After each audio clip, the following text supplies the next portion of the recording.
Guarantee ಮೂಲಕ ಅಧಿಕಾರದ ಗದ್ದುಗೆ ಏರಿದ ಕಾಂಗ್ರೆಸ್ ಸರ್ಕಾರ 1000 ದಿನ ಪೂರೈಸಿದೆ. ಈ ಹಿನ್ನೆಲೆ ಹಾವೇರಿಯಲ್ಲಿ ಬೃಹತ್ ಸಾಧನಾ ಸಮಾವೇಶ ಮಾಡಿ ಶಕ್ತಿ ಪ್ರದರ್ಶನ ಮಾಡಿತು. ವೇದಿಕೆ ಮೇಲೆ ಅಬ್ಬರಿಸಿದ ಕಾಂಗ್ರೆಸ್ ಸಾಧನೆಯನ್ನ ಬಣ್ಣಿಸಿದ ಸಿಎಂ ಬಿಜೆಪಿ ವಿರುದ್ಧವೂ ಗುಡುಗಿದ್ರು.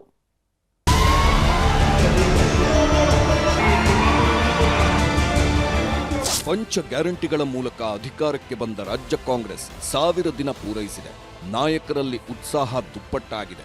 ವಿಪಕ್ಷಗಳ ಟೀಕೆ, ಸರ್ಕಾರದೊಳಗಿನ ಅಧಿಕಾರ ಹಂಚಿಕೆ ಜಟಾಪಟಿ ಮಧ್ಯೆ ಇವತ್ತು ಏಲಕ್ಕಿನಾಡು ಹಾವೇರಿಯಲ್ಲಿ ಭೂ ಗ್ಯಾರಂಟಿ ಸಮರ್ಪಣಾ ಸಮಾವೇಶ ನಡೆಸಲಾಯಿತು. CM Siddaramaiah, DCM DK Shivakumar, ಕಂದಾಯ ಸಚಿವ ಕೃಷ್ಣ ಭೈರೇಗೌಡ ಆದಿಯಾಗಿ ಸಂಪುಟದ ಸಚಿವರು, ಶಾಸಕರು, ಪಕ್ಷದ ಹಿರಿಯರು ಕಾರ್ಯಕ್ರಮದಲ್ಲಿ ಭಾಗಿಯಾಗಿದ್ದರು. ಸರ್ಕಾರಿ ಕಾರ್ಯಕ್ರಮ ಒಂದು ರೀತಿಯ ಶಕ್ತಿ ಪ್ರದರ್ಶನದಂತೆಯೇ ಭಾಸವಾಗ್ತಿತ್ತು. 1,20,000 ಜನರಿಗೆ ಭೂ ಹಕ್ಕು ಪತ್ರ. ಕಾಂಗ್ರೆಸ್ನ 6ನೇ ಗ್ಯಾರಂಟಿ ಅಂತ ನಾಯಕರ ಬಣ್ಣನೆ. ಕಾರ್ಯಕ್ರಮಕ್ಕೆ ಸಿಎಂ ಸಿದ್ದರಾಮಯ್ಯ ಹಾಗೂ ಡಿಸಿಎಂ ಡಿಕೆ ಶಿವಕುಮಾರ್ ಪ್ರತ್ಯೇಕವಾಗಿಯೇ ಆಗಮಿಸಿದ್ರು. ಸುಮಾರು 100 ಎಕರೆ ವಿಸ್ತೀರ್ಣದಲ್ಲಿ ಆಯೋಜಿಸಲಾಗಿದ್ದ ಕಾರ್ಯಕ್ರಮದಲ್ಲಿ ಸಾಂಕೇತಿಕವಾಗಿ 30 ಫಲಾನುಭವಿಗಳಿಗೆ ಹಕ್ಕುಪತ್ರ ವಿತರಿಸಲಾಯಿತು. ಈ ವೇಳೆ ವಿವಿಧ ಕಾಮಗಾರಿಗಳಿಗೂ ಚಾಲನೆ ನೀಡಲಾಯಿತು. ಬಳಿಕ ಮಾತನಾಡಿದ ಸಿಎಂ ಸಿದ್ದರಾಮಯ್ಯ ಬಿಜೆಪಿ ನಾಯಕರನ್ನ ತರಾಟೆಗೆ ತೆಗೆದುಕೊಂಡ್ರು. ನಮ್ಮದು ನುಡಿದಂತೆ ನಡೆದ ಸರ್ಕಾರ.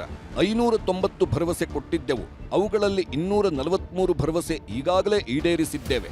ಆದರೆ ಈ ಹಿಂದೆ ಇದ್ದ ಬಿಜೆಪಿ 600 ಭರವಸೆಯಲ್ಲಿ 10% ಈಡೇರಿಸಿಲ್ಲ. ನಮ್ಮ ಸರ್ಕಾರ ಆರ್ಥಿಕವಾಗಿ ಗಟ್ಟಿಯಾಗಿದೆ ಅಂತ ಅಬ್ಬರಿಸಿದ್ರು. 165 ಭರವಸೆಗಳಲ್ಲಿ 158 ಭರವಸೆಗಳನ್ನು ಈಡೇರಿಸಿದ್ದೇವೆ. ನಾವು ನುಡಿದಂತೆ ನಡೆದಿದ್ದೇವೆ. ಇದಕ್ಕೂ ಮುನ್ನ ಮಾತನಾಡಿದ ಡಿಸಿಎಂ ಡಿಕೆ ಶಿವಕುಮಾರ್, ಯಡಿಯೂರಪ್ಪನವರೇ, ಮಿಸ್ಟರ್ ಕುಮಾರಸ್ವಾಮಿ, ಮಿಸ್ಟರ್ ವಿಜಯೇಂದ್ರ, ಅಶೋಕ್, ನೀವು ಈ ತರಹದ ಒಂದು ಕಾರ್ಯಕ್ರಮ ಕೊಟ್ಟಿದ್ರೆ ಮಾತನಾಡುವ ಶಕ್ತಿ ಇತ್ತು. ಈಗ ಮಾತನಾಡುವ ಶಕ್ತಿ ಕಳೆದುಕೊಂಡಿದ್ದೀರಿ ಅಂತ ಗುಟುರು ಹಾಕಿದ್ರು. ಅಲ್ಲದೆ 7ನೇ ಗ್ಯಾರಂಟಿ ಜಲ ಗ್ಯಾರಂಟಿ ಕೊಡ್ತೀವಿ ಅಂತಲೂ ಘೋಷಿಸಿದ್ರು.